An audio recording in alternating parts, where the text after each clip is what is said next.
Once upon a time, there was a group of gamers who were obsessed with a game called Inferno, an online multiplayer game with 10 levels. It was said that the final level was so challenging that no one had ever beaten it.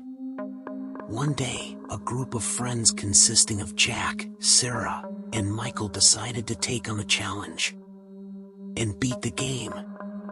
They were excited to start, and as they entered the final level, they felt a sense of dread creeping up on them. The game was set in a dark, fiery underworld, and the air felt thick with heat and smoke. As they progressed through the levels, the game started to feel more and more real. The heat of the Inferno was palpable, and they could hear the crackling of flames all around them.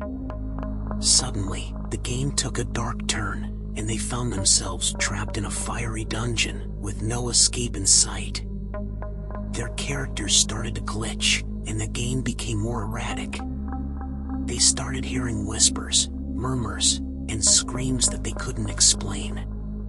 Soon, their characters began to take damage, and they could feel the heat of the Inferno searing their skin.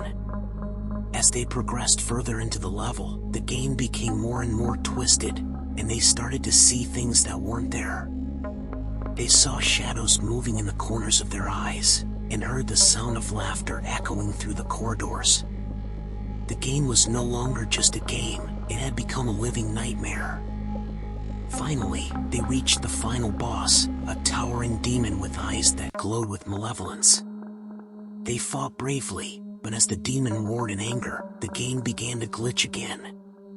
Suddenly, they found themselves transported to a dark, desolate landscape with no sign of the demon. They were relieved to have beaten the game, but something felt off. As they looked around, they realized that they were no longer in the world they knew. The landscape was barren, with no signs of life, and the air felt heavy with a sense of doom. As they walked further, they saw strange figures in the distance, shambling towards them. The figures had glowing eyes and twisted features, and they seemed to be beckoning them towards something. It was then that they realized that they were no longer playing a game. They had crossed over into the Inferno, and there was no escape.